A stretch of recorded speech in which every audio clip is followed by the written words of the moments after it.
अस्सलाम वालेकुम स्टूडेंट्स, हम कर रहे हैं आज के लेक्चर में कायदा नंबर 6 और हमने पीछे से रिवीजन की है और ये इसी लेक्चर का पार्ट 2 है। रूल नंबर 4 की को हमने देखना है आज कि रूल नंबर 4 जो है वो क्या था। रूल नंबर 4 ये था कि अवॉइड 2 नेगेटिव प्रोपोजिशंस प्रेमिसेस, 2 मनफी मुकदमा से बचा जाए।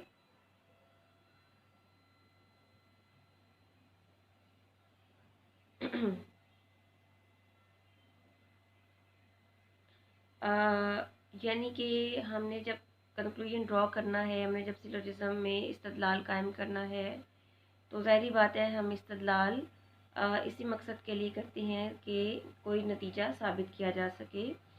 तो अगर हम इस्तदलाल साबित करने के लिए क्यास को अगर हम इस तरह से करें कि हमारे दोनों मुकदमात जो हैं वो मनफी प्रोपोजिशंस हों, मनफी कज़ाइया हों, यानी दोनों प्रोपोजिशन जो हैं या तो दोनों ई हो जाएं या दोनों ओ हो जाएं, या दोनों जो हैं ई और ओ मिक्स हो जाएं, मुश्तरका तौर पर दोनों प्रोपोजिशन ई और ओ मुकदमात में के दो मुकदमात के तौर पर आ जाएं, तो उसमें से हम नतीजा ड्रॉ नहीं कर सकते। क्यों ड्रॉ नहीं कर सकते? इसलिए ड्रॉ नहीं कर सकते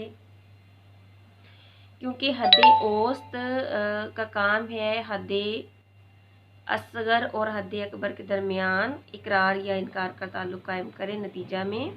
तो अगर हद औसत मुकदमा में हद असगर का भी इनकार कर रही है और हद अकबर का भी इनकार कर रही है, मुकदमा में दोनों मुकदमात में इनकार पाया जा रहा है, तो उससे हम कोई भी कंक्लूजन ड्रॉ नहीं कर सकेंगे। तो लिहाजा हमें अवॉइड करना है 2 नेगेटिव प्रेमिसेस को, और अगर हम ऐसा नहीं करते तो ये एक मगालता होगा जिसको कि फैलेसी ऑफ एक्सक्लूसिव प्रेमिसेस भी कहते हैं या फैलेसी ऑफ 2 नेगेटिव प्रेमिसेस भी कहते हैं। मगालता बराए मुकदमात सालिबा कहा जाता है। तो इसके साथ हम देखते हैं रूल नंबर 5। रूल नंबर 5 हमारा ये है कि अगर कोई एक मुकदमा मनफी प्रोपोजिशन होगा तो नतीजा भी मनफी प्रोपोजिशन होगा। अगर दोनों मुकदमात हमारे मस्बत होंगे तो हमें पता है कि नतीजा मस्बत होता है। अगर दोनों मुकदमात हमारे मनफी होते हैं तो हमें पता होना चाहिए कि नतीजा 2 मनफी से, जो कि हमारा रूल नंबर 4 अभी हमने पढ़ा, उसमें से नतीजा अखज़ नहीं होता। तो अब हमने रूल नंबर 5 हमारे पास ये है कि अगर एक मुकदमा मनफी है और एक मस्बत है तो नतीजा क्या होगा, नतीजे का स्टेटस क्या होगा, कंक्लूजन का कंक्लूजन आया कि अफर्मेटिव होगा या नेगेटिव होगा, मस्बत होगा या मनफी होगा। तो नतीजा हमारा मनफी होगा। अगर हमारा मुकदमा दोनों मुकदमात में से कोई एक मुकदमा भी मनफी है तो हमारा नतीजा लाजमी तौर पर मनफी होगा, और अगर ऐसा नहीं होता तो ये एक मगालता है कि हम मनफी मुकदमा से मस्बत नतीजा अखज़ कर रहे हैं। इसके साथ ही हमारी जो रिवीजन है 5 रूल्स की वो कंप्लीट हो जाती है, और अब हमने रूल नंबर 6 जो है वो स्टार्ट करना है। रूल नंबर 6 हमारा ये है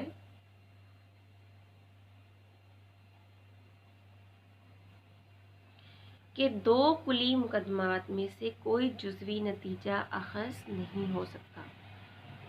हमें पता है कि कमियत के एतबार से हमारे पास 2 तरह की प्रोपोजिशंस होती है, इसी तरह से कैफियत के एतबार से भी 2 प्रोपोजिशंस होती हैं। कमियत के एतबार से या जो कज़ाइया हैं वो कुलिया होंगे या जुज़िया होंगे, और कैफियत के एतबार से या मौजिबा होंगे या सालिबा होंगे।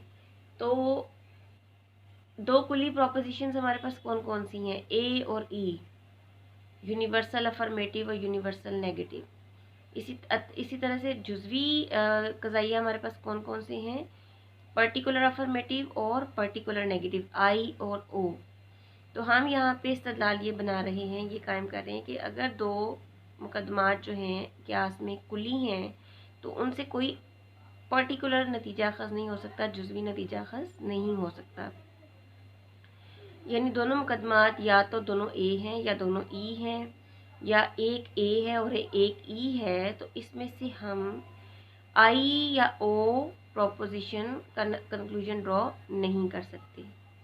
یہاں پر اس کی مثال آپ اپنی اسکرین پہ دیکھ سکتے ہیں کہ ہم نے ہمارے پاس پہلے دونوں مقدمات، اے پروپوزیشن ہے یونیورسل افرمیٹیو ہے، تمام انسان فانی ہیں، اور مقدمہ نمبر 2 ہے ہمارے پاس تمام طلبہ انسان ہے، یعنی یہ بھی قضیہ نمبر اے ہے اور قضیہ اے ہے، اور پہلے والا مقدمہ بھی ہمارا قضیہ اے ہے، یعنی دونوں مقدمات کلی مقدمات ہیں، کلیہ موجبہ ہیں۔